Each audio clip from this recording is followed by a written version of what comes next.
Olá pessoal, sejam todos bem-vindos à sexta aula do curso do Danier, Mentalidade Revolucionária e Globalismo. Nesta aula nós falaremos então sobre a tal idade da razão. Vamos falar aqui a respeito da construção globalista de Voltaire já nessa época e sobre uma obra muito importante do Dante Alighieri, né, A Monarquia. Não é isso? Nós estávamos falando na aula passada a respeito de Calvino e Lutero. Falamos também a respeito do Renascimento, dos ideais nacionalistas, dos ideais seculares, já uma inspiração ao secularismo, uma inspiração à dessacralização da vida social, portanto, posteriormente, a sua racionalização, né? Uma sociedade que é reduzida ao racionalismo, ao puro e mero racionalismo, tá? E que disso resultaria em outros efeitos na posteridade, né? Nos momentos posteriores da civilização ocidental. E é claro que nós devemos entender aqui que essas coisas têm um nexo causal, tá? Então é isso que eu estou tentando mostrar no decorrer dessas aulas, que o seguinte, pelos efeitos nós vamos conhecendo, né, a causa principal de tudo isso. Por mais que seja um tanto quanto irônico, eu ter começado o curso a respeito do pecado. Né? Mas nós vamos do pecado até o transhumanismo, que será a última aula, mas dá para fazer isso também retroativamente. Né? Isso, então dá para fazer os dois raciocínios, dos efeitos para a causa, da causa para o efeito. Mas isso é bom nós termos começado aqui pelo pecado, que é para fazer as interligações certinhas, entender os porquês, porque as pessoas precisam entender de uma vez por todas quais foram os efeitos reais. Mas não é somente dizer, foi o pecado. Não é somente isso.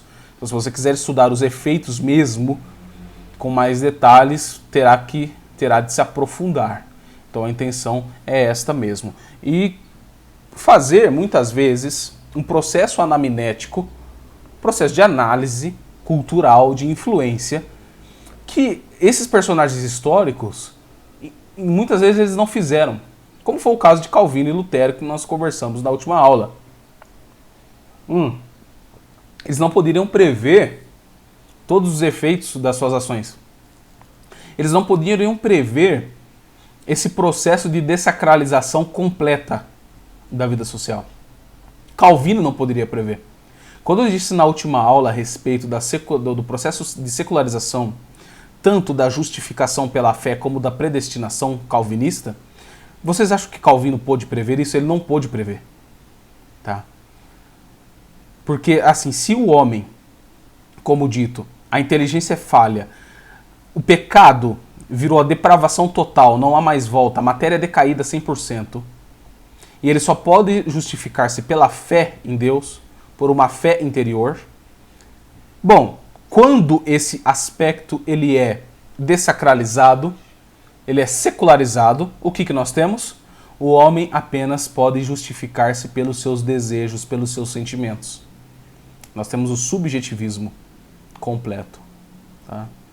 Quando nós jogamos a predestinação que Calvino montou através do seu sistema teológico nas institutas, nós secularizamos o entendimento da predestinação, onde Deus predestina alguns para a salvação, outros para a danação. Nós temos o que no lugar de Deus? Ou o imperador, ou o Politburo comunista, ou o Reich, ou o Duce. Nós temos isto no lugar de Deus, no processo secular. Então segue-se disso que, ou até mesmo as famílias globalistas, que eles então predestinam quem vai poder viver, quem vai poder morrer. Por um puro processo naturalista. Tá? Por um puro processo naturalista.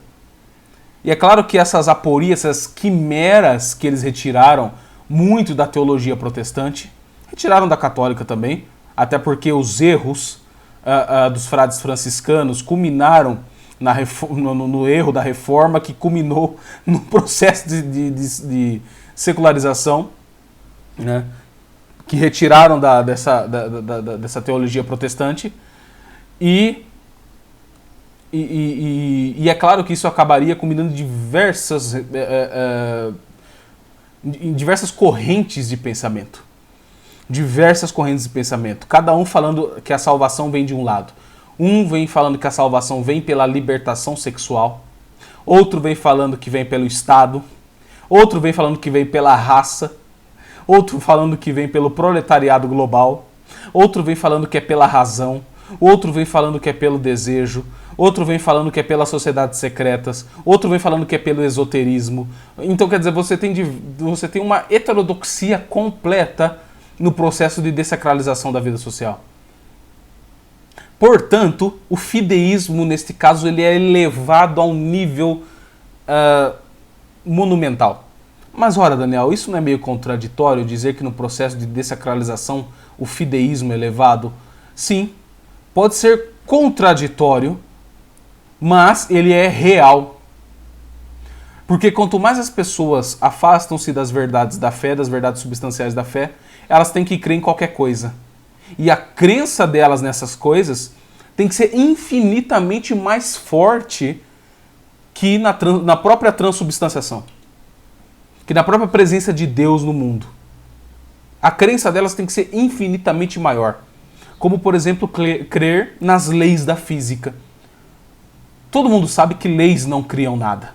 Leis vão tratar de determinados fenômenos ou objetos que já existem independentemente das leis. As leis são criadas para tentar explicar certos fenômenos e certos objetos que já existem. Quer dizer, não tem como dizer que leis criam alguma coisa. As leis da física, as leis da biologia, as leis disso, as leis daquilo. Então, quer dizer, leis não criam nada. Portanto, a pessoa, para acreditar que, por exemplo, a lei da gravidade newtoniana explica o cosmos, explica a existência, a fé que ela precisa ter nessa lei é uma coisa descomunal. Descomunal. E é claro que Newton, nesse caso, cabe citá-lo, ele é primordial para o pensamento iluminista moderno, para a idade racionalista. Porque o Newton ele tem muito mais escritos teológicos e alquímicos do que escritos puramente físicos, tá? Sobre a física. Porque o Newton, ele queria mais ou menos, não sei, cara, ele queria criar uma nova teologia também, tá entendendo? A teologia newtoniana era, tipo, criar um Deus subjetivo, a priorístico, completo, integral. Ele queria, de tudo quanto é maneira, se afastar da Santíssima Trindade. Ele não queria aceitar a Trindade. Então Newton criou lá umas quimeras, junto com a alquimia, com a teologia, um Deus subjetivista completo, integral, né? E caiu, claro, no naturalismo. Caindo no naturalismo, naturalmente que a sua filosofia mecanicista ia ser o quê? O homem apenas como um saco de compostos químicos, fisiológicos e só. Tudo que acontece em nós, as qualidades, o amor, o afeto, a caridade, o carinho, etc., são apenas ou são devaneios, ou são compensações psicológicas, ou são enganos, ou são superstições, ou são apenas processos bioquímicos que acontecem no nosso cérebro dentro de um determinado momento. Eles só são reais se eles puderem ser matematizados, ou seja, é a mecanização do homem. O homem é apenas o homem-máquina, junto ligado à concepção do homem-massa, que nós resgatamos lá no Duns Scott. É a massificação do homem mediante a vontade, assim como o processo de mecanização do homem mediante o homem naturalista. Então a metafísica é jogada no lixo aqui para então as concepções da física, apenas da physis, né? Apenas da física. E é lógico que isso os autores iluministas aproveitaram ao máximo, essa concepção newtoniana. É claro que aqui eu não estou entrando no mérito da lei da gravidade, porque a lei da gravidade foi uma coisa que o Newton fez o seguinte: ele fez um cálculo, o cálculo bateu com o experimento, ok, ele descobriu esse fenômeno. Só que aí, quem sabe dos escritos de Newton, e principalmente da proximidade do seu conteúdo com o John Dee, né, que era um macumbeiro inglês, vai saber o seguinte: o Newton, ele mesmo falava da aproximação, por exemplo, de dois corpos. Ele fala que não dá para conceber isso sem um terceiro elemento. Se eu tenho um movimento que se aproxima do seu corpo Quer dizer, qual é o terceiro elemento que possibilita essa movimentação? Porque eu preciso me movimentar, você também. Quem possibilita o movimento? Eu não sou a causa de mim mesmo, assim como um martelo não se automartela. O meu movimento ele é causado, o meu movimento ele é causa de si mesmo. Sempre há uma causa externa. Então, se tem um movimento de dois, há uma terceira causa possibilitando o movimento e essa causa em si mesma não pode mover-se. Então, quer dizer, eu creio que ele estava falando a respeito disso. Isso não explica a trindade, né? Mas isso também não absolutiza o mecanicismo. Então, quer dizer, essa tentativa de horizontalizar o ser humano e massificá-lo é uma aporia, é um erro, mas aconteceu. Nós sabemos que é logicamente um erro. Nós sabemos que é impossível de defender isso racionalmente. Mas aconteceu na história. Tá?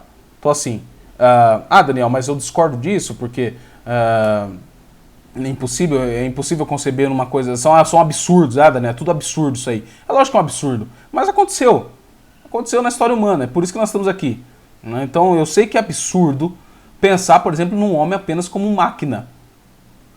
Mas isso está em pressuposto, em premissas da filosofia mecanicista, da filosofia moderna.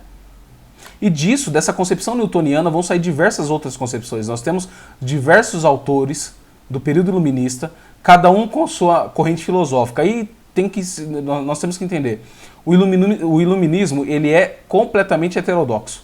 Do iluminismo nós saímos aí com as concepções do empirismo, do racionalismo, do idealismo, do criticismo, do ceticismo.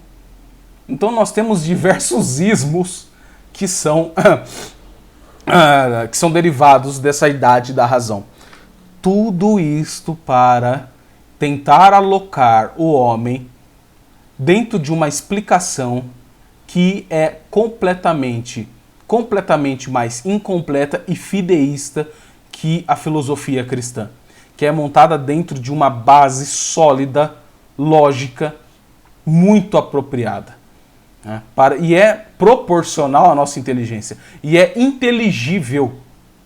Agora, muitas das concepções que foram criadas no período racionalista e iluminista não são nada inteligíveis e são absurdas, na verdade. E são autocontraditórias. Muitas das premissas se autocontradizem o tempo inteiro. Por exemplo, se nós pegarmos um ceticista, empirista como David Hume. Hoje em dia, até mesmo nos debates científicos atuais, é muito raro você achar um ceticista que siga ipsis literis o que disse David Hume. É muito difícil você achar. Porque os caras foram vendo tantas e tantas falhas na filosofia do David Hume, que eles falaram, não dá para defender isso aqui mesmo. A não ser o Luiz Felipe Pondé. Né? Mas aí... Né? Bom... é claro que, então, na Idade da Razão, nós consideramos o completo secularismo do cristianismo. Né? Então, tudo é trazido para um aspecto racionalista. Ora, então, é no período iluminista que nós começamos a entender a ascensão das sociedades secretas, como também das ideologias que formarão, né, o ethos todo o século XX, não é isso? Que será a completa destruição do homem e a revolta contra a criação de Deus.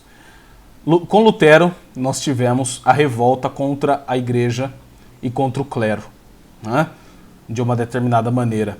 Na Idade da Razão, na tal Idade da Razão, com o advento das sociedades secretas, e principalmente com a maçonaria, nós teremos então a revolta contra o Logos, contra a inteligência, portanto a revolta contra Cristo.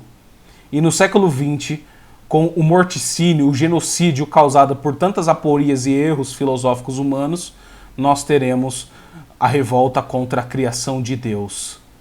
Em cada época da humanidade nós temos uma revolta fazendo analogia à Santíssima Trindade. Né? Se nós temos a revolta contra a igreja, contra o clero, portanto, contra a ação do Espírito Santo na igreja visível. contra a inteligência, logo contra Cristo, que é o Logos. No século XX, contra a criação, então uma revolta contra Deus Pai. Então isso é uma certa analogia das revoltas históricas contra a Santíssima Trindade. Né? Assim como nós vamos compreender o marxismo nas próximas aulas com a concepção historicista de um italiano chamado Gioacchino de Fiore. Se não entender Gioacchino de Fiore, você não entenderá o comunismo nunca. Tá? Então, através da concepção de Gioacchino de Fiore, historicista, e a dialética hegeliana, nós teremos, em conjunto, claro, com esses processos materialistas da física moderna, nós teremos o comunismo. Tá? Então, o comunismo é materialismo, mais historicismo, portanto, gnosticismo. Então, tudo isso são construções completamente anticristãs, anti-humanas, tá? E são concepções que levam a sua alma à completa perdição. Isso tem de ser dito aqui. Tá bom? Mas já explicando a questão do Dante Alighieri e da sua obra chamada Monarquia, né, voltando um pouco na história, eu deixei o Dante agora, poderia ter falado do Dante antes, né? Até por questão de temporalidade. Só que o Dante ele se interliga muito a Voltaire, tá? Que se interliga muito ao assunto da concepção iluminista do mundo unipolar. Tá? Até por conta das sociedades secretas. Por isso que a próxima aula será sobre as famílias globalistas. Porque nós precisamos interligar as famílias globalistas, as sociedades secretas, a inspiração, quer dizer, a evocação iluminista com todas essas ideias. Tá bom? Então por isso que às vezes nós precisamos voltar, puxar um personagem lá da Idade Média, voltar aqui para a Idade Moderna e fazer a ligação ligando Lé com Cré. Tá bom? É assim que acontece. O Dante, ele é um apaniguado de ideias, digamos, de Averroes. Eu não sei se eu falei nas aulas passadas, eu acho que não. Acho que eu esqueci desse detalhe. Aristóteles, por exemplo, ele demorou muito para chegar no Ocidente. Tá? As ideias de Aristóteles, a filosofia aristotélica demorou demais para chegar aqui no Ocidente. O Aristóteles chegou aqui no Ocidente lá pelo século IX, mais ou menos. Século IX, século X. Tá? Demorou pra caramba pra chegar. Porque quem resgatou Aristóteles primeiro, por mais irônico que pareça, não foram os escolásticos, foram os muçulmanos. Lá, e principalmente Averroes e Avicena, né, que são os dois que nós citamos mais. Eles resgataram Aristóteles, tá? E depois o São Tomás ele fez aquilo que o João Camilo de Oliveira Torres, né, fala muito bem, que foi o batismo aristotélico. É muito bonito isso. O São Tomás ele batizou o pensamento de Aristóteles. Mas Aristóteles ele foi chegar no Ocidente muito depois. E o São Tomás teve que arrumar a bagunça que o Avicena e o Averroes estavam fazendo. Mas o Dante ele bebeu muito da tese averroísta, né, do intelecto uno, né, que cai naquela heresia já explicada do panteísmo. E que o homem ele tem dois fins últimos. O que é claro um absurdo. Não há como nós termos dois fins últimos. Nós temos o fim último que é a busca pela salvação da nossa alma. Portanto, a eternidade na bem-aventurança. Mas Averroes não. Averroes dizia ou é isso ou também o bem-estar social. O que venceu nessa tese do Averroes foi o bem-estar social. Se nós falamos em bem-estar social, nós fechamos as portas para a transcendência, portanto, nós temos uma felicidade, uma concepção terrena. Tendo uma concepção puramente terrena, portanto, uma humanidade dessacralizada. Uma humanidade dessacralizada, uma humanidade cuja natureza não tem a presença da graça. Uma natureza sem a presença da graça, portanto, o homem é reduzido às suas paixões e, como na física newtoniana, reduzido apenas a compostos bioquímicos que, então, nós não podemos mais conceber as qualidades substanciais, como amor, afeto, caridade, nem nada disso. Porque se nós concebemos amor, afeto, caridade, esse tipo de coisa, fica por conta do subjetivismo, que é separado daquilo que pode ser concebido matematicamente. Portanto, isso não é a verdade, é apenas um complexo, uma compensação psicológica, uma superstição do sujeito, e apenas do sujeito, apenas do indivíduo. E isso vai inspirar, por exemplo, a filosofia de John Locke, né? O John Locke, ele é um empirista e ele acredita realmente que apenas o que nós podemos conceber da consciência está no indivíduo atomizado. O que vale apenas são as sensações, as potencialidades difusas do indivíduo. Né? Parece que nunca vai das potencialidades à atualidade de uma substância, mas apenas as potencialidades difusas do indivíduo. Logo, o indivíduo ele é atomizado, ele é atomístico. Sendo ele atomístico, o indivíduo não precisa conceber mais uma vida hierárquica, substancial, em família, e, portanto, ele procura apenas sempre o desejo conforme a sua vontade e a sua autossatisfação. Isso que está nas premissas da filosofia lockeana, né? Que é defendido, em conjunto com David Hume, como um dos inspiradores do liberal conservatismo, do liberal conservative moderno. Isso é um absurdo. Isso é um absurdo. Conceber John Locke e David Hume como pais de uma filosofia conservadora.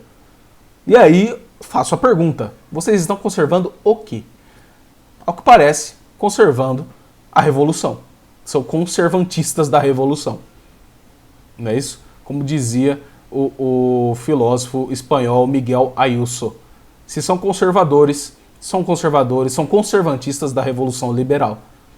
Porque conceber um conservadorismo baseando-se, ora, no empirismo do John Locke ou no ceticismo do Hume, reduzindo a verdade à mera dúvida ou consenso ou pragmatismo, isso é um absurdo. Isso é separar a nossa inteligência da substancialidade das coisas. Mas é o que fazem os iluministas. Tá? Então essa tese do Dante Alighieri na Monarquia, não posso nem chamar de tese, na verdade, né? É uma obra literária que teve os seus efeitos.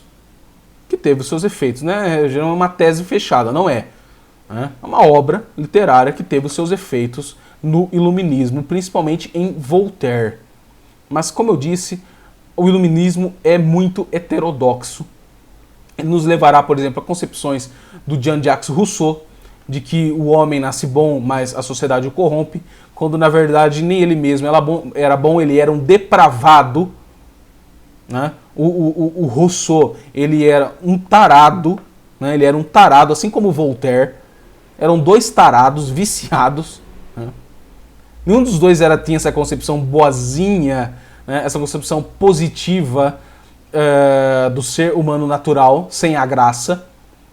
Que se você tira a graça, realmente você nos reduz a animais, porque a revolta deles no iluminismo é a revolta contra a inteligência. Se é uma revolta contra a inteligência e a ascensão das paixões, isso é como animalizar, sim, o ente humano. É como nos colocar em pé de igualdade com os animais brutos. É como nos colocar no pé de igualdade. Que se o ser é uno, não há gradação nos seres, e não há como conceber a racionalidade substancial do ser humano, segue-se disso então que ele é como um animal bruto. Mais um animal bruto. Ah, e o pior deles. Porque a nossa vontade, ela ao mesmo tempo em que nós só conseguimos conceber a nossa vida dentro dos desejos da vontade, nós somos criaturas sempre em processo de autodestruição. Nós destruímos o meio em que nós vivemos, nós destruímos o planeta, nós nos destruímos a si mesmos, não existe mais amor, não existe mais nada. O que existe é sempre o conflito constante. E isso vai nos levar à filosofia de um sujeito chamado Thomas Hobbes, que vai criar então o seu Leviatã. Para Thomas Hobbes, o homem está sempre em estado de conflito desde o começo. Thomas Hobbes não concebe, né, a encarnação do verbo para a remissão dos nossos pecados mediante os sacramentos, mediante o seu exemplo concreto. Ele não concebe isso. O que ele concebe é mesmo assim a continuação da tirania e desse processo de autodestruição do homem em busca do prazer. Logo, para Thomas Hobbes, para que a gente não se mate de vez, para que o ser humano não se mate de vez, então é necessário um estado hobbesiano, o Leviatã, que será então o racionalizador de todo o processo da vida humana. Mas como o Estado é uma abstração e ele é produto do racionalismo, o Estado moderno é produto do racionalismo moderno, logo não é o Estado que vai comandar, mas sim aqueles que possuem meios de ação e possuem o poder, os meios de ação e o poder para a ação efetiva. O que é poder? É fazer aquilo que... você ter os meios de fazer com que os outros lhe obedeçam.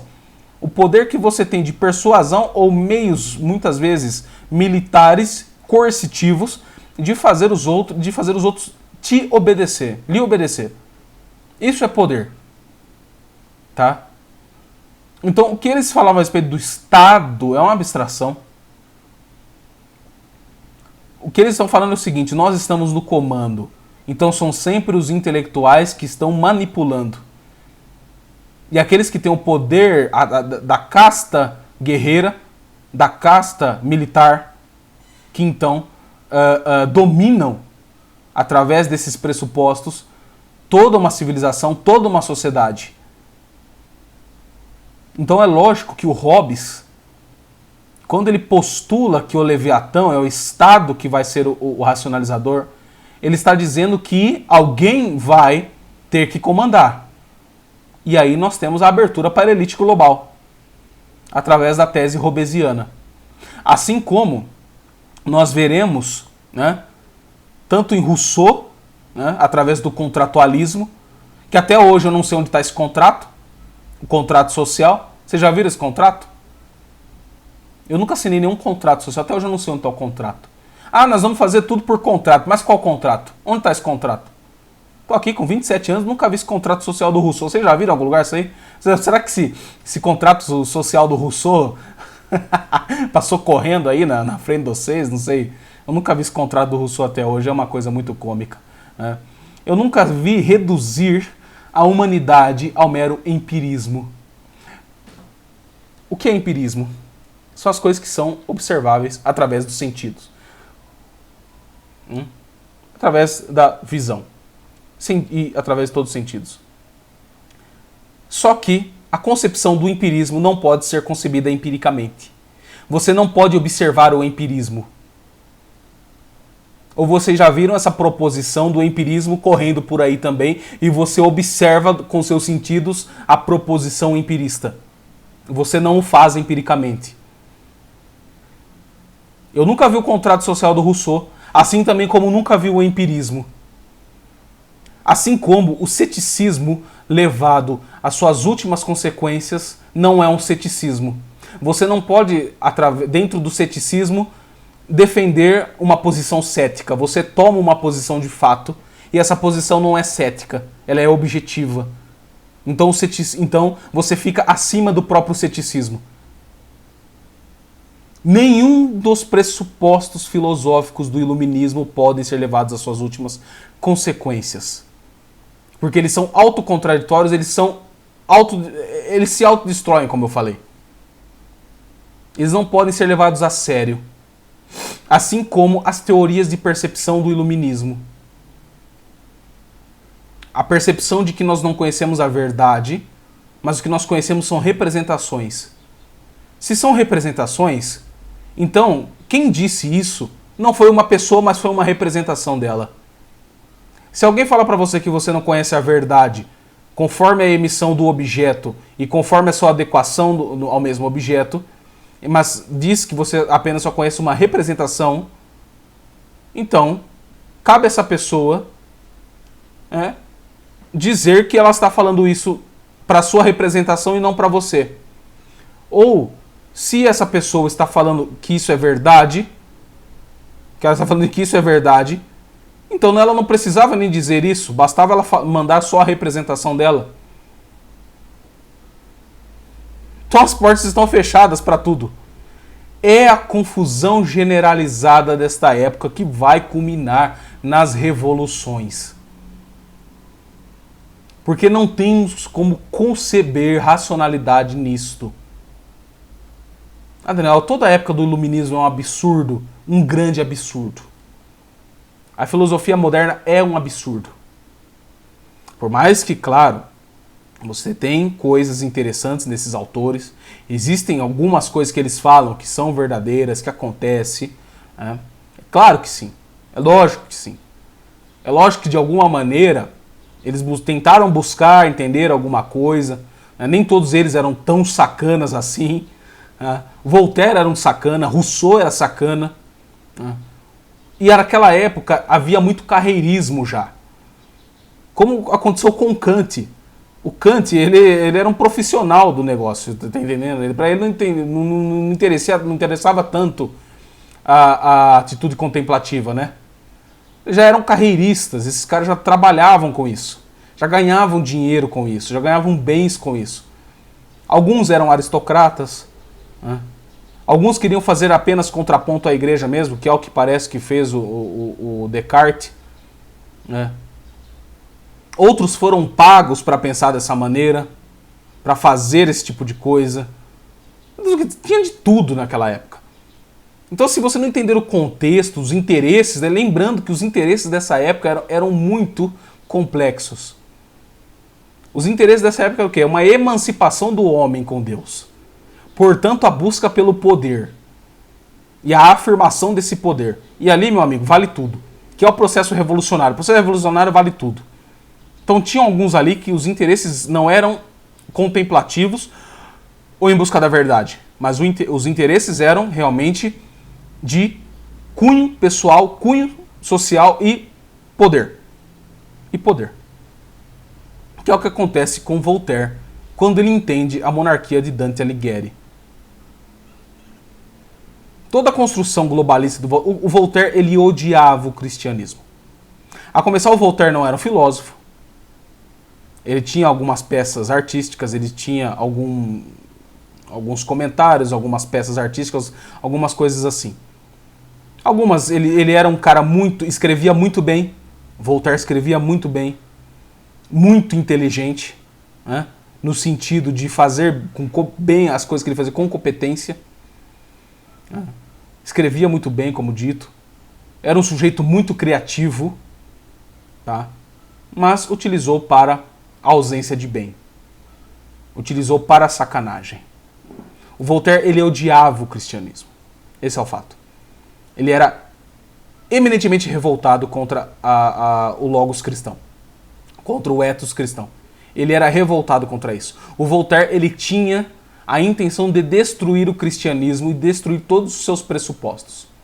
Por isso que é na Idade da Razão onde nós já começamos a ter a concepção da libertinagem sexual elevada a um nível monumental para a época, é claro. Claro, não podemos comparar com o que está acontecendo hoje. O que está acontecendo hoje é um efeito também. Né? O que está acontecendo hoje é um absurdo. Mas naquela época era um escândalo. Assim como o protofeminismo já que ascende ali no iluminismo, como uma revolta contra a própria imagem, né, o próprio símbolo de Maria, né, contra o próprio símbolo de Nossa Senhora, e um resgate da ação de Eva, né, que elas entendem como uma libertação do conservadorismo, uma libertação contra a superstição cristã, contra a perseguição cristã e etc. Todas essas bobagens mentirosas do iluminismo. Tá? Então o protofeminismo já nasce ali, como um processo de libertinagem e libertação. Então, entenda. O que o Voltaire acreditava?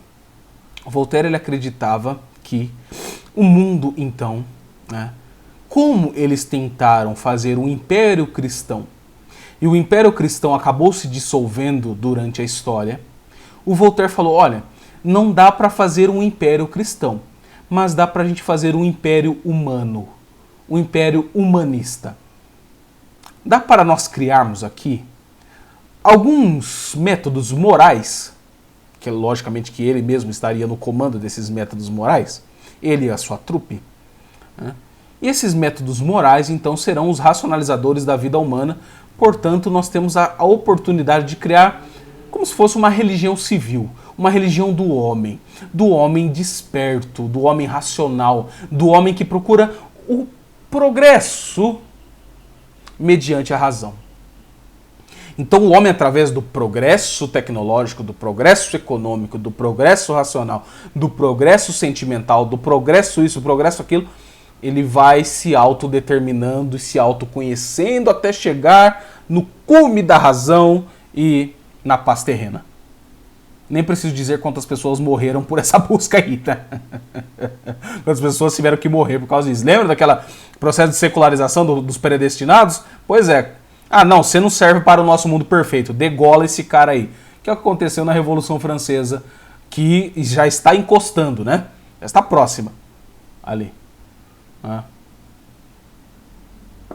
E aí?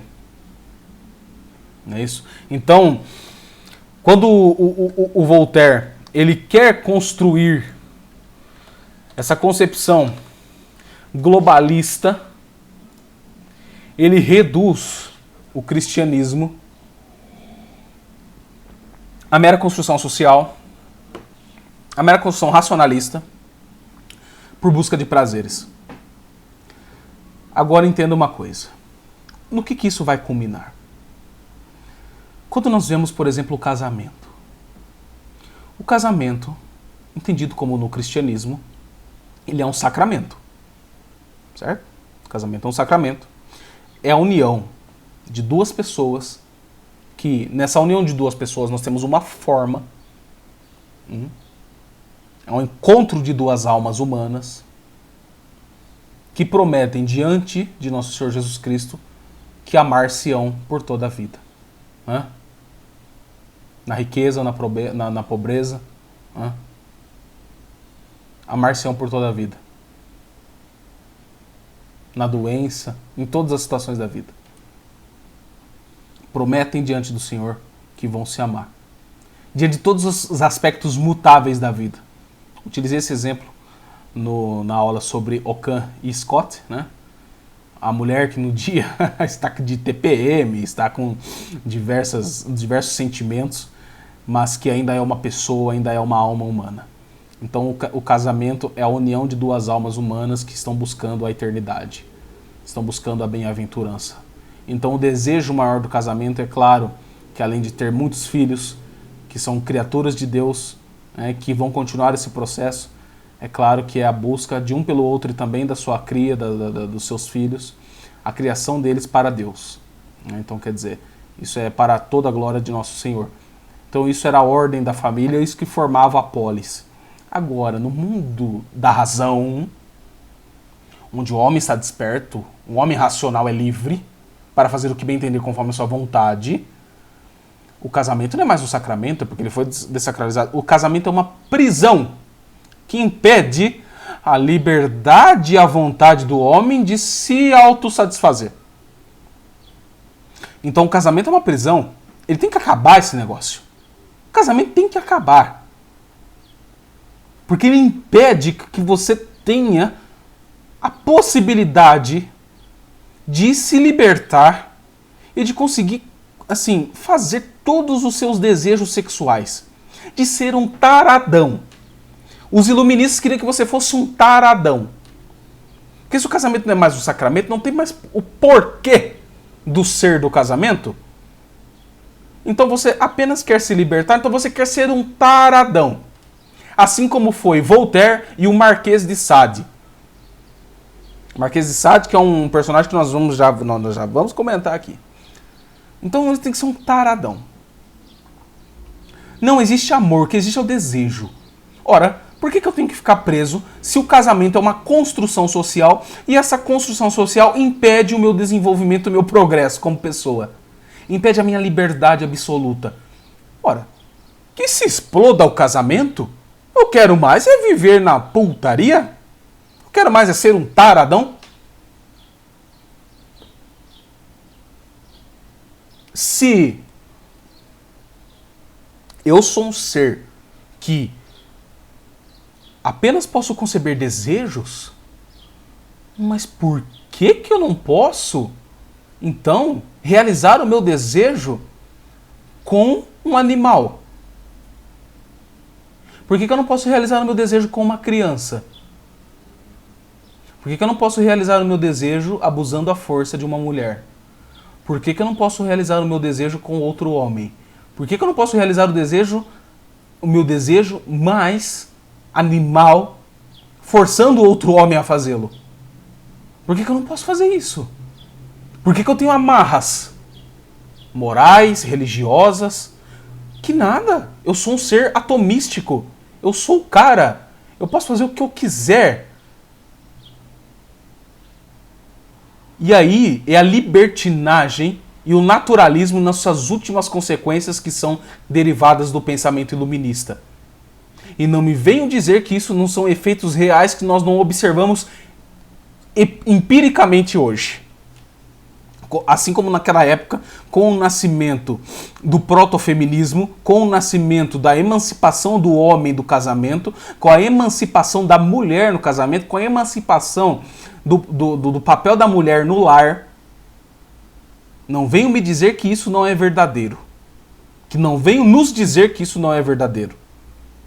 Porque é através desse construto intelectualista, dos intelectuais iluministas, que nós temos sim essas quimeras dentro das piores paixões humanas. Que nós veremos lá numa inglesa,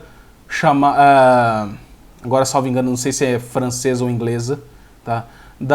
Salvo engano ela é inglesa mesmo, a Mary Wollstonecraft, que é uma personagem do protofeminismo iluminista importantíssima, assim como o Marquês de Sade.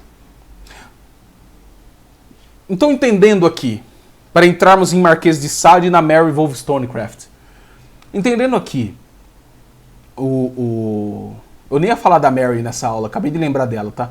Então, vocês podem ver que o Daniel não tem aqui muito... Eu não tenho script da aula.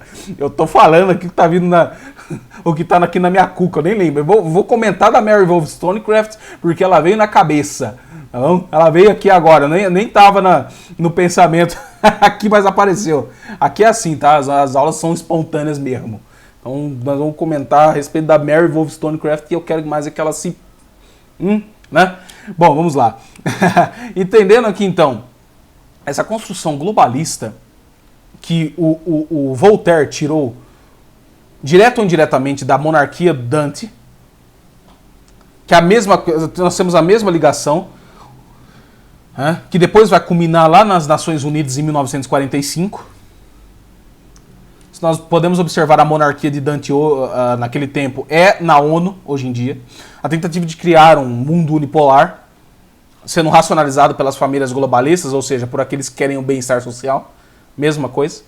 O Voltaire vem e entende isso, mas junta com o processo de dessacralização da vida social, portanto o processo naturalista do ser humano, e utiliza, claro, do simbolismo do império cristão, do império análogo ao corpo místico de Cristo, para trazê-lo na concepção imanente e secular.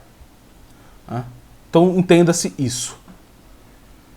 Portanto, nesse mundo de confusões e nesse mundo de libertinagens, da separação do corpo e da alma, da separação do homem dos sacramentos, da separação do homem do Logos divino, nós temos alguns personagens a serem entendidos. A começar, claro, pelas sociedades secretas. E dali surge maçonaria, nós teremos uma aula sobre maçonaria e o mundo liberal. Maçonaria, nessa época também os Illuminati, né, de 1776, que começou com um sujeito chamado Adam Weishaupt, né, que os teóricos da conspiração adoram fazer analogia. O primeiro homem criado por Deus foi Adão e o primeiro homem criado por Satanás foi Adam Weishaupt, né, que o mesmo nome, né, Adão, 1776, que vai fundar a Ordem dos Illuminati, que é uma ordem que ora está em concordância com o geral da maçonaria, ora não está. Mas o Adam Weishaupt vai ser um grande precursor dessa libertinagem sexual que nós vemos no mundo de hoje, porque ele entendia também o homem dentro da concepção newtoniana materialista, o homem apenas como um composto bioquímico fisiológico que está em busca por prazer, tá? E remete ao homem, claro, para ele tentar sobreviver mais a um espiritualismo subjetivista, quer dizer, a busca pelo prazer apenas. É lógico que isso leva a grandes aporias e grandes problemas já no começo do casamento, na secularização, no processo da estatização do casamento, o homem tendo que se reportar ao Estado, não somente à igreja, e também isso depois vai culminar no laicismo, que é implantado na Revolução. Mas o Adam Weishaupt já é uma voz muito grande das sociedades secretas, principalmente esta, a Illuminati. E ele vai influenciar um sujeito na França chamado Marquês de, que vai ficar conhecido como Marquês de Sade. O Marquês de Sade, ele era um taradão.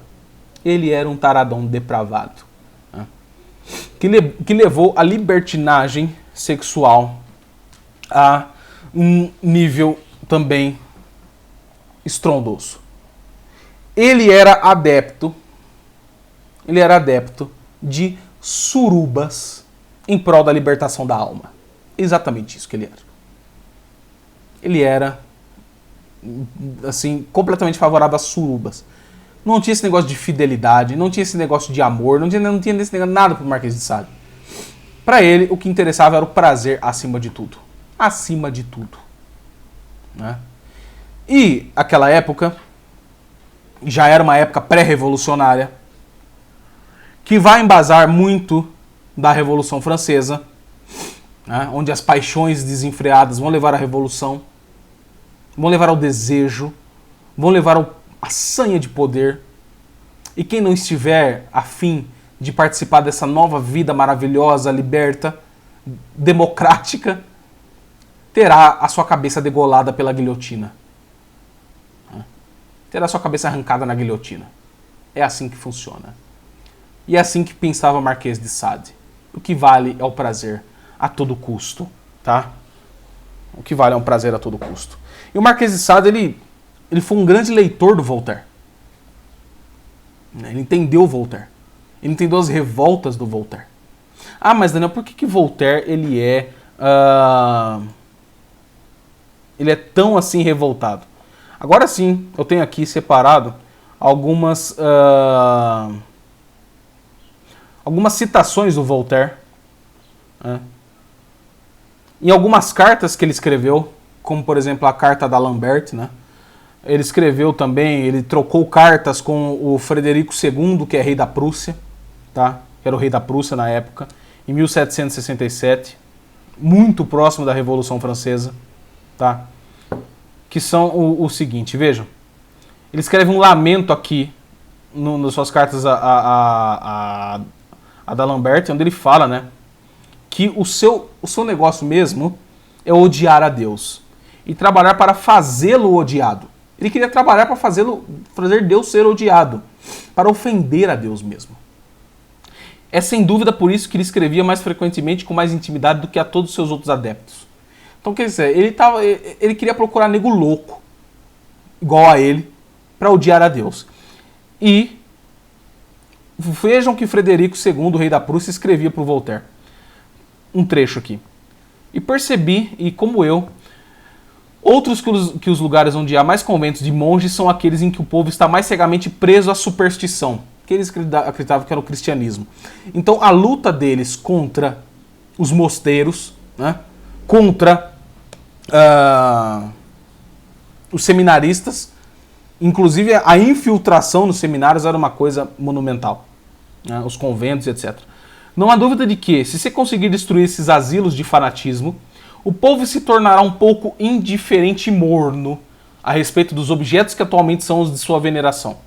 Seria preciso começar a destruir os claustros, pelo menos começar a diminuir-lhes o número. Repito aqui o que fala o Frederico II, rei da Prússia.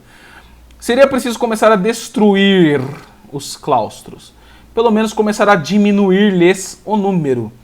Então vamos arrancar as cabeças desses religiosos fanáticos. E aí se dá a perseguição aos cristãos. Entendem? Tá? Esses trechos, tá, foram retirados do livro do Monsieur Henri Delasso, chamado A Conjuração Anticristã. Tá? Eu vou deixar como recomendação, lógico, como fonte uma das fontes aqui para vocês lerem um livro do Monsieur Henri de Lassus, né? Francês, né? que desmascarou brilhantemente as intenções da maçonaria e como ela quer construir um templo sob as ruínas do cristianismo. Então aqui, lógico que não tem como escapar, o Voltaire não tem como escapar disso aí, porque a intenção do Voltaire era exatamente essa, a destruição do cristianismo, a destruição do clero, a destruição do catolicismo. Ora, Daniel, mas os protestantes? Eles também querem destruir os protestantes? Porque o que eles fizeram? Eles pegaram e desacralizaram, eles secularizaram até a teologia protestante. Eles encontraram apoio dos protestantes nisso aí? Encontraram apoio de católicos incautos nisso aí? Encontraram. Claro que encontraram. Do anseio de católicos liberais? Encontraram vários. Assim como de protestantes, de puritanos principalmente, encontraram também. Existem reverendos protestantes que concordavam e achavam, mas que maravilha isso que vocês estão fazendo. Essa criação desse novo mundo liberal, democrático, onde as pessoas são livres, que delícia de mundo. Muitos protestantes e também alguns incautos católicos liberais adoraram esse negócio. Alguns acabaram sendo guilhotinados? Acabaram sendo guilhotinados também. Os idiotas caíram na ideia e tomaram na tarraqueta. Foram mortos pela própria revolução. Assim como muitos comunistas que acreditaram no canto da sereia da revolução, tão logo entenderam que aquilo não era a revolução do proletariado, que o poder ficaria ao partido, ficaria aos reis filósofos, aos racionalizadores, ficaria para o Politburo, e eles tentaram se revoltar contra isso, eles foram o quê? Fuzilados. Isso é uma fatalidade de quem acredita na revolução. Uma hora ou outra, num momento você será utilizado como ponta de lança na revolução, no outro momento você será descartado como um merda, como um nada nisso aí. A lição iluminista é esta: nós vamos utilizar de você, de toda a sua disposição para a revolução. Ficou contra nós, nós vamos lhe arrancar a cabeça. Naquele tempo eles arrancavam na guilhotina. Hoje é no paredão de fuzilamento. Ou nas clínicas de aborto. No caso, nós podemos utilizar o exemplo moderno da Planned Parenthood, quando instalada nos bairros pobres norte-americanos. Esses pobres, eles não podem estar no mundo perfeito. O que nós podemos fazer? Diminuição da população. Como nós fazemos isso? O aborto é um bom método, é um bom instrumento para impedir com que pobres, incautos, plebeus não participem do mundo moderno, do mundo novo, do mundo revolucionário. Então nós precisamos eliminar essas vidas. Então eliminem pobres, eliminem pessoas que tenham doenças, eliminem esse tipo de escória que não podem estar no nosso novo mundo perfeito, belo e revolucionário. As mesmas ideias iluministas dessa época alimentam o que está hoje na agenda esquerdista, globalista e abortista. São as mesmas porcas ideias que estavam na cabeça do lunático do Voltaire que hoje contemplam a revolução pós-moderna. Com todos os seus elementos. Aborto, eutanásia, drogas e tudo disfarçado com belos pretextos. Se no tempo do iluminismo era a libertação do homem da superstição religiosa, da libertação das suas paixões, dos seus desejos, das suas vontades, hoje em dia são os direitos reprodutivos. Os direitos das mulheres, o direito da criança, o direito disso, o direito daquilo. É o direito de você se entregar à danação da sua alma, à revolução e à morte. Esse é o direito. E, agora que eu lembrei, né, que não estava aqui no descritivo da aula, até porque não tem descritivo, a Mary Wollstonecraft, né, que apareceu aqui na minha cuca, que ela aparece como personagem que fica como indicação o livro da Ana Carolina Campagnolo, Feminismo, e o livro também do E. Michael Jones, Libido Dominandi, e os próprios escritos da Mary Wollstonecraft, que são citados nesses livros, tá? As fontes estão nesses livros, e aí você pode ler no original, se você ler aí em francês principalmente. A Mary Wollstonecraft, ela não era uma feminista, tá?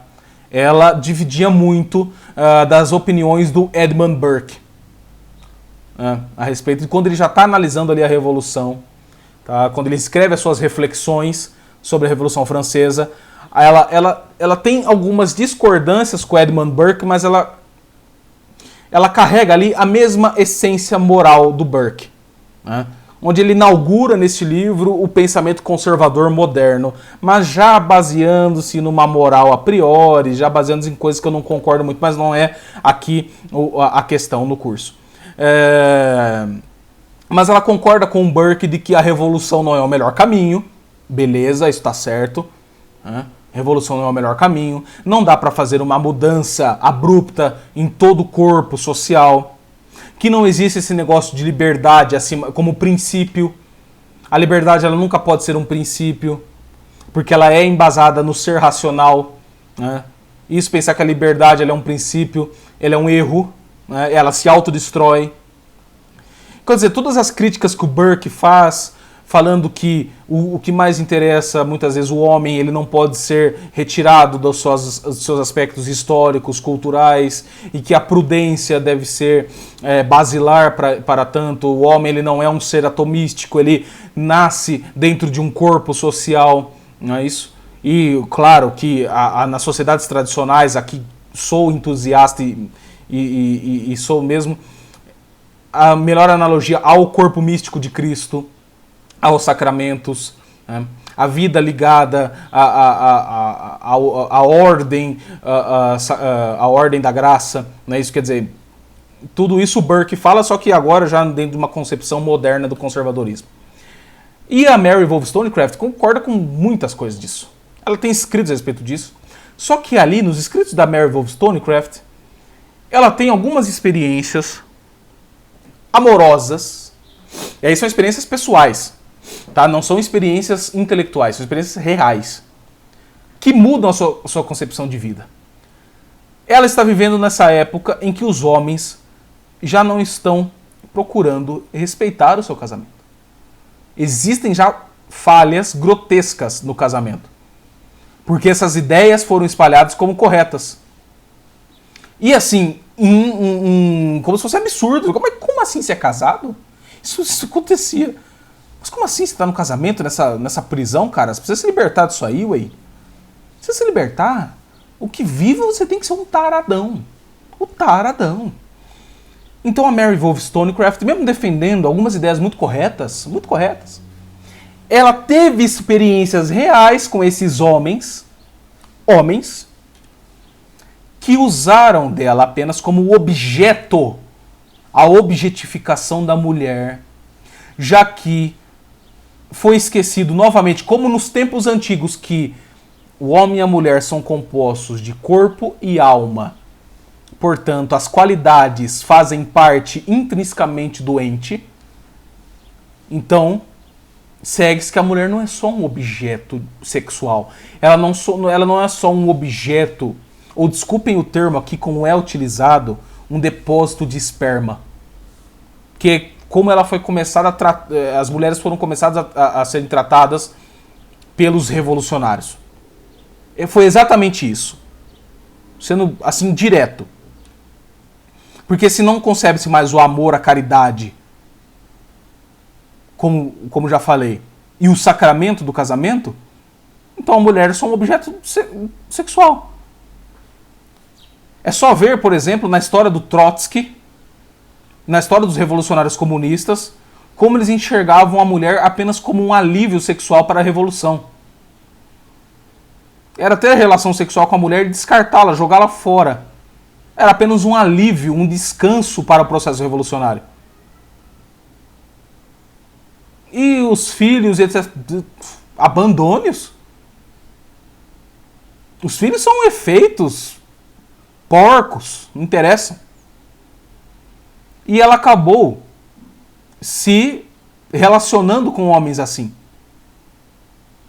E ela acabou mudando um tanto quanto a sua concepção conservadora para uma concepção mais revolucionária.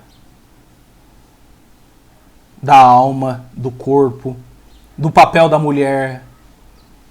Ela começou a entender, nossa, como eu só estou sendo tratada como objeto, e ela acaba engravidando.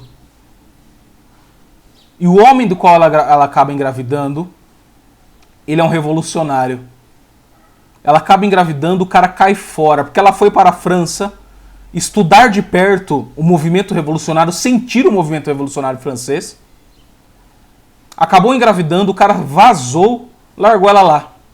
Mãe solteira. Naquela época. Então, ela já tem uma revolta contra a figura do pai. Então, ela começa a ter uma revolta contra a figura do homem, contra a figura do pai. São porcos imundos apenas. E as mulheres devem tomar consciência disso e se libertarem também desta prisão. Porque elas estão sendo usadas, elas são objetos. Então elas são objetos de mercado, elas são fetiches apenas. E essa burguesia, essa aristocracia, essa burguesia aristocrática, tudo isso desacralizada fora do ethos cristão, eles acabam se matando uns aos outros. A sacanagem generalizada. E ela vai ser uma das precursoras, mesmo que antes tinha um pensamento conservador, do feminismo. Vejam que curiosidade. Como que as ideias que passavam naqueles momentos, aqueles estudos intelectuais sutis, muito bem escritos, muito bem falados, muito bem apresentados, até porque nos séculos 17, 18, a possibilidade de comunicação era maior, porque já havia imprensa, já havia coisas mais sofisticadas para eles espalharem por aí. Então, naquela época, a produção cultural e intelectual aumentou muito. Né? E também coisas que eram desconhecidas, digamos, apareceram. Por conta da imprensa, por conta dos estudos historiográficos e etc. Coisas da época, né? Aí é história, coisas da época. Então a produção intelectualista aumentou demais. Mas o que diminuiu? Naturalmente que é a experiência na realidade.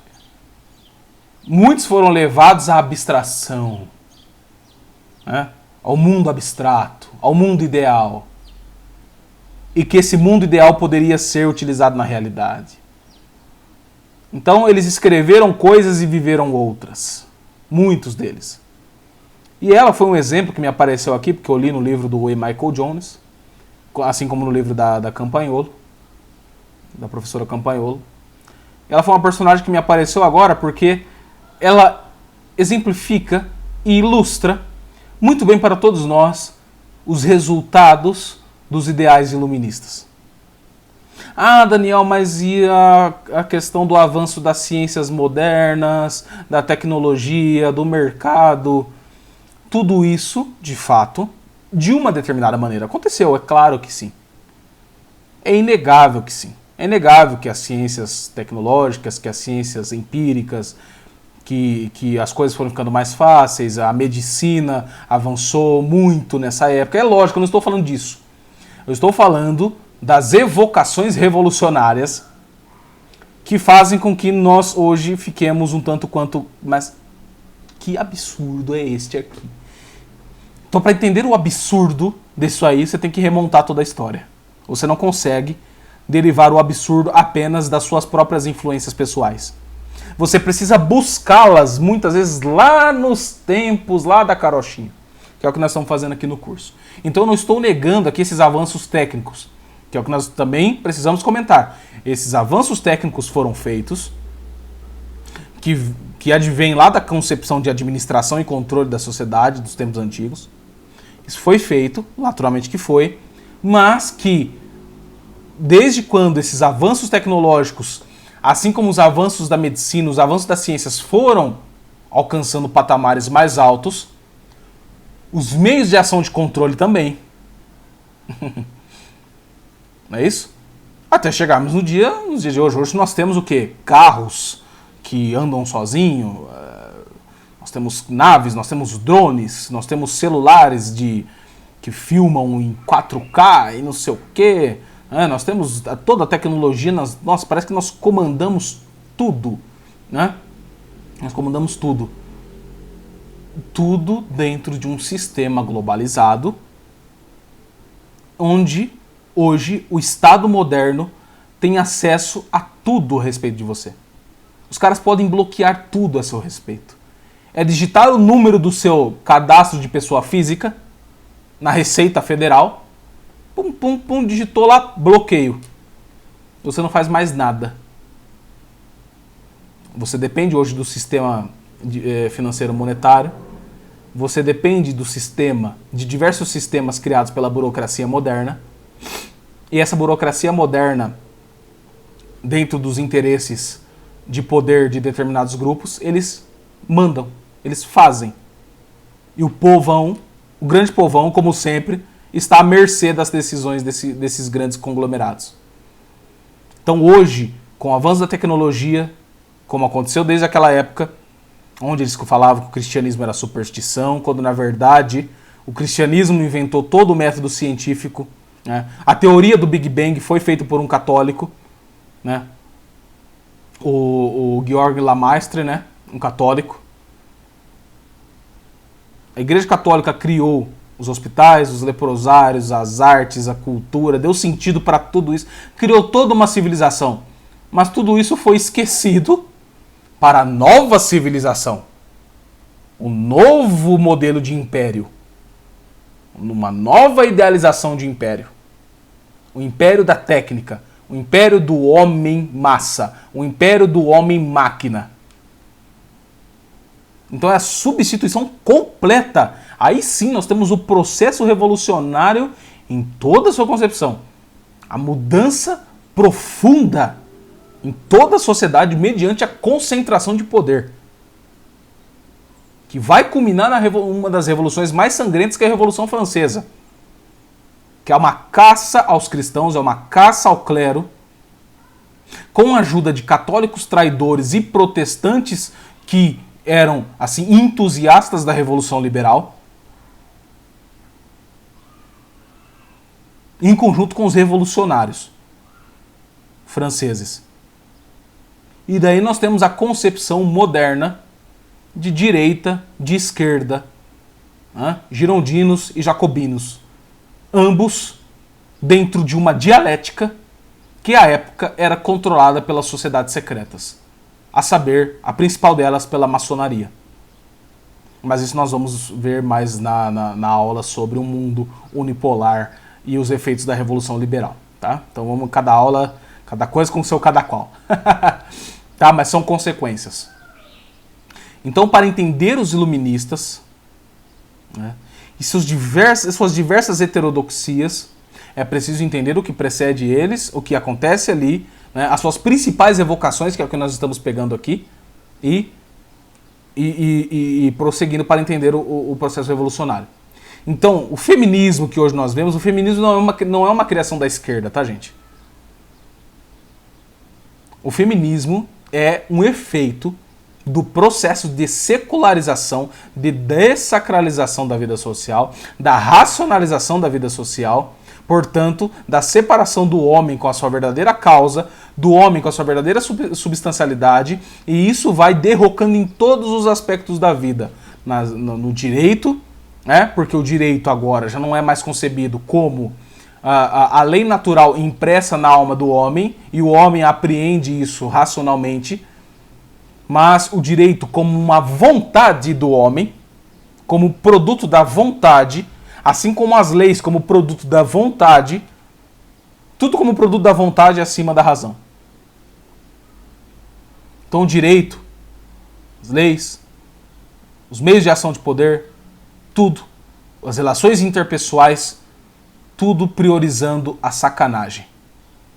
Mas então isso dá razão ao Hobbes? O Hobbes estava certo, afinal das contas?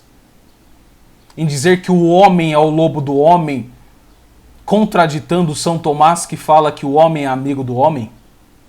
Porque assim como o homem é amigo de Deus, o homem é amigo do homem? Ou assim como o homem é amigo do homem, ele é amigo de Deus? Quem está certo nisso? São Tomás ou Hobbes? Se olharmos apenas fecharmos a nossa inteligência apenas para o iluminismo e tomarmos o iluminismo como correto, como realmente esse negócio do progresso, que nada mais é que, de novo, cara, o renascimento do antigo paganismo, não existe progressismo. O que existe é o renascimento, muitas vezes, e a gambiarra dos antigos pagãos. Só. Não existe progressismo. Eles também pensavam que através do progresso do seu império pagão, eles iriam alcançar o cume da humanidade. Assim como os iluministas. Então esse negócio do progresso levou o quê? Levou o quê? Levou aos mesmos sacrifícios humanos.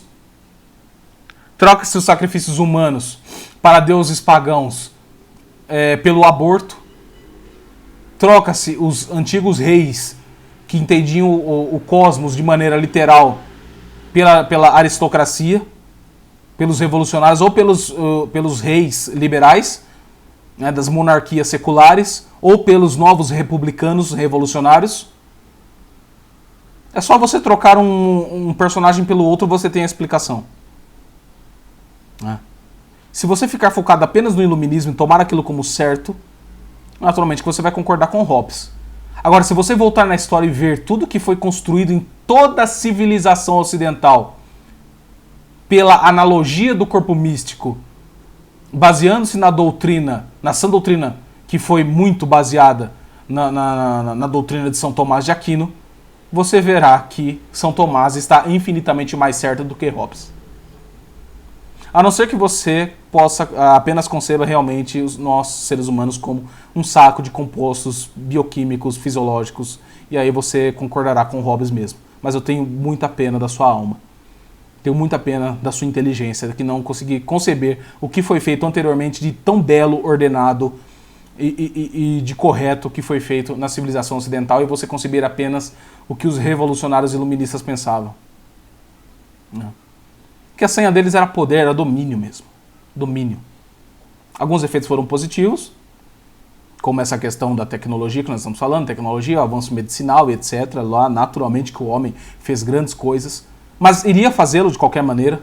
Né? Mas talvez não dentro dessas concepções separadas de Deus. E nem tudo que nós temos hoje, nem tudo que nós fazemos hoje é realmente necessário, é realmente substancial. Nós temos a vida que nós temos por conta dos processos evolucionários. Toda vez que você para refletir, fala, cara, por que será que é necessário certo tipo de coisa? Por que isso é necessário, cara? Pra que eu tô fazendo isso aí? Não é assim, a gente para pensar. Eu quero trazer mais a concepção iluminista para a tua vida. Cara, a não ser que você for um louco, tarado, um taradão, você vai pensar na sua alta satisfação o dia todo. A não ser que você seja muito chato, cara. Se você pensa na sua autossatisfação o dia todo, tu é um porre. Tu é chato pra caralho. Né? Naquela pessoa que, eu o tempo todo, só sabe falar eu. É porque eu, que você fala, meu Deus, não aguento, alguém cala a boca desse infeliz antes que eu mate esse cara. É lógico que você não vai fazer isso. Na realidade, você vive. Pense na sua vida. Acorda cedo, tem que trabalhar, né? O trabalho é uma penitência deixada por Deus desde isso. E não é uma penitência ruim. Também não acredite naquele axioma marxista de que o trabalho dignifica o homem. Não é o trabalho que dignifica o homem. O homem já é digno por participar do ser de Deus. Não é o trabalho nenhuma. Não é o trabalho que dignifica o homem. Mas o trabalho é um instrumento, é um meio, sim, claro, para a caridade, para o amor ao próximo, para o sustento da sua família. É lógico que sim. Ele é bom enquanto partícipe também do ser de Deus. Mas não é ele que dignifica essencialmente nada, não. Porque você já é digno por ser criatura de Deus, por ter o ser. Você é bom como ser. Você não é, e também não é corrompido pela sociedade. Você tem o pecado. É a ciência do pecado que te faz ter ciência da necessidade de Deus, né? Portanto, não é a sociedade. Você tem a sua individualidade, você é responsável pelos seus atos.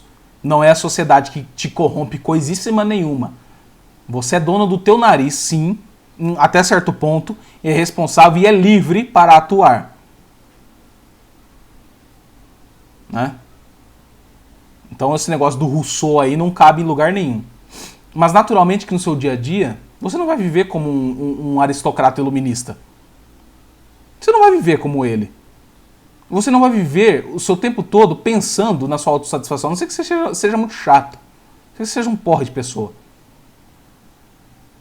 Você vai ter que viver dentro de um certo grupo de pessoas, sua família, seu trabalho, e focar no mais importante. O tempo todo você está pensando em resolver os problemas da sua casa, né? Em adquirir, né, mais cultura, em aprender, em participar de coisas interessantes, em querer ser culto ou viver uma vida intelectual de fato, né? Quer dizer, você tem alguns interesses na sua vida, vive uma vida comum, tem uma família e, não sei se é cristão ou se não é, mas se é cristão, participa, vai a missas, vai às missas, cumpre com seus sacramentos e vive assim. Você não vive como um taradão. Você pode ter as quedas do pecado, mas não vive à mercê disso. Agora, pense que existiram pessoas, e existem até hoje, que vivem em prol apenas da revolução. Pensam 24 horas por dia na revolução. Pensam 24 horas por dia em sacanagem. Existem muitas pessoas assim e vocês sabem que existe. E isso no iluminismo foi trazido como uma coisa romântica, como uma coisa bonita, como uma libertação. É onde eu falei que chegará um momento da história em que o pecado original de Adão e Eva serão defendidos como uma libertação da superstição. É exatamente neste momento. Lembra que eu falei nas aulas passadas? Uma hora chegará em que o pecado de Adão e Eva será defendido e será praticado. E será realmente romantizado. É nesta época que os pecados de Adão e Eva, a revolta de Adão e Eva, servirão como motor revolucionário. Foi na época da tal idade da razão, dentro das concepções sociais e globalistas de Voltaire, em construir um mundo perfeito, em construir um mundo puritano, em construir um mundo desacralizado e naturalista. Os resultados foram esses. A criação de ideologias de massa, a criação do feminismo, a criação, né, do racionalismo e depois, nos séculos seguintes, vai culminar no maior genocídio que nós vimos na história. Se a Revolução Francesa já foi o exemplo, a Revolução Liberal Francesa, que caçou o clero, que foi a separação, a emancipação do homem de Deus, a emancipação da família da igreja, a emancipação da comunidade da igreja, a emancipação do Estado e igreja, a separação, né, e também a sujeição da igreja ao Estado, né, ao construto racionalista, né? Se nós temos isso, nós temos o caminho aberto para o genocídio, que nós veremos nos séculos seguintes. Mas esses são os efeitos, né, que decorrem de toda a história. Então, entenda-se o iluminismo neste sentido. Tá bom, pessoal? Então, espero que tenha ficado claro nesta aula. Tem muitos assuntos que decorrem disso aí, né, mas que já estão nas próximas aulas que nós vamos conversar a respeito. Na próxima aula nós vamos falar a respeito das famílias globalistas e das dinastias, porque eu quero fazer uma ligação, uma interligação entre as sociedades secretas com essas famílias globalistas. Porque nesses séculos que nós já estamos falando, nós já estamos aí no século 17, 18, nós já temos, sim, a presença de um pensamento globalista e o surgimento de famílias globalistas, principalmente quando nós entramos nas guerras napoleônicas, né? Aí nós temos realmente o surgimento das famílias globalistas. Só que na próxima aula, como vocês verão, nós faremos um resgate também dos povos antigos para entender essa questão das dinastias. Tá? Então eu espero que seja uma aula muito bacana para vocês. Espero que as aulas estejam bacanas, que vocês estejam entendendo muito bem tudo que eu estou querendo dizer aqui, o que eu quero mostrar realmente, tá bom, pessoal? Então é isso aí. Até a próxima aula. Muito obrigado a todos e fiquem com Deus.